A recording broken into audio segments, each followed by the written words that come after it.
Olá, pessoal. Hoje vamos falar um pouquinho sobre a corrente interferencial, uma corrente bastante usada aí na fisioterapia. Em relação a essa corrente, a gente pode dizer que ela é uma corrente alternada, porque a sua direção varia, né, durante o tempo de aplicação, e ela tem um formato senoidal também.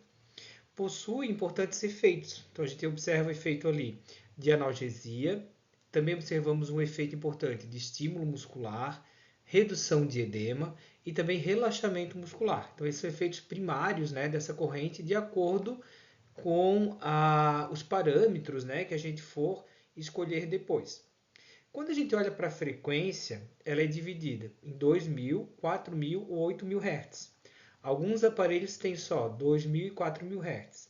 Sendo que 2.000 a gente escolhe quando a gente quer promover contração muscular, estimular um grupo muscular ou um músculo isoladamente.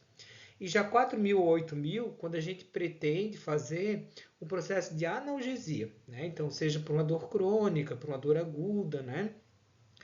Para a gente continuar modulando essa corrente, outros parâmetros que a gente escolhe é a frequência moduladora, que é a nossa AMF. A nossa frequência moduladora, geralmente, ela varia de 0 a 150.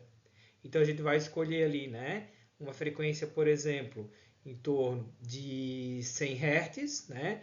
Então, por que que ela diz que ela é uma corrente interferencial? Porque quando eu escolher essa frequência de 100 Hz, eu vou estar criando um campo na qual eu vou ter uma corrente portadora de 4.000, que é a corrente própria do aparelho, que vai gerar uma interferência com uma corrente agora de 4.100.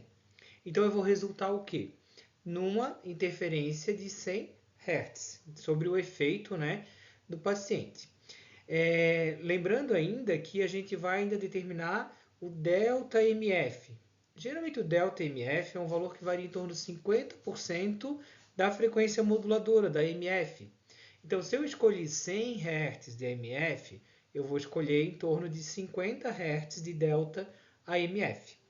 Isso serve para quê? Para que essa corrente ela varie de 4.100 a 4.150 e retorne até 4.100 novamente. Além disso, eu vou escolher o meu programa Sloop, que seria o quê? A variação no período de tempo para que essa frequência, né, ela se altere. Então eu posso escolher 6,6 para a forma aguda, que é uma forma mais triangular, 1,5 segundos para o subagudo, que é a forma mais trapezoidal, e para dor crônica, 1 para 1 segundo, que é uma forma quadrada. Então, por exemplo, se eu escolher agora uma corrente de 4.000 Hz, é a minha corrente de base. Se eu escolher uma frequência moduladora de 100 Hz, tem uma corrente de 4.000, uma corrente de 4.100 fazendo interferência. Escolhi um delta MF de 50 Hz. Então agora ela vai variar de 4.100 até 4.150 durante a aplicação e vai retornar dentro de um período, por exemplo, de 6 segundos para subir do 4.100 ao 4.150 e mais 6 segundos para retornar até o 4.100. Então ali eu gerei essa interferência. Eu ainda vou escolher a forma de aplicação, como que eu vou colocar meus eletrodos. Ele pode ser bipolar, quando eu usar apenas um canal, ou canais independentes. Nesse caso, a interferência quem está gerando é o aparelho, então ele entrega a corrente pronta já com a interferência. Eu posso escolher a forma tetrapolar, na qual eu vou usar 2 canais, 4 eletrodos. Nessa forma, eu estou interferindo na própria pele do paciente. Então, eu estou gerando uma corrente de 4.100, com uma corrente, né, ali de 4.000, então uma portadora, uma moduladora, e as duas vão gerar uma interferência sobre a pele desse paciente, gerando uma resultante. Ou ainda eu posso escolher a tetrapolar em alguns aparelhos que tem a varredura. O que seria essa varredura?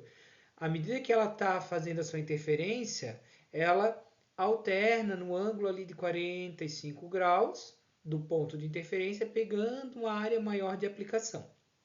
Vale ressaltar ainda que essa corrente, apesar da técnica ser bipolar, ser tetrapolar, ela é uma corrente apolar, ela não tem polaridade, não tem um polo positivo e um polo negativo. Em relação, né, aos parâmetros e efeitos, são esses. Então, a gente sempre tem que observar qual que é o objetivo do tratamento desse paciente, se eu quero, né, analgesia e qual o momento que a dor dele se encontra, dor aguda, subaguda ou crônica, ou se eu quero fazer uma estimulação muscular nesse paciente, né? Então, escolhendo lá uma frequência de 2.000 Hz, normalmente para estimulação muscular, a gente usa a forma quadrada, tá? 1 segundo para subir e 1 segundo para descer. Espero que tenha ficado claro. Um abraço e até breve.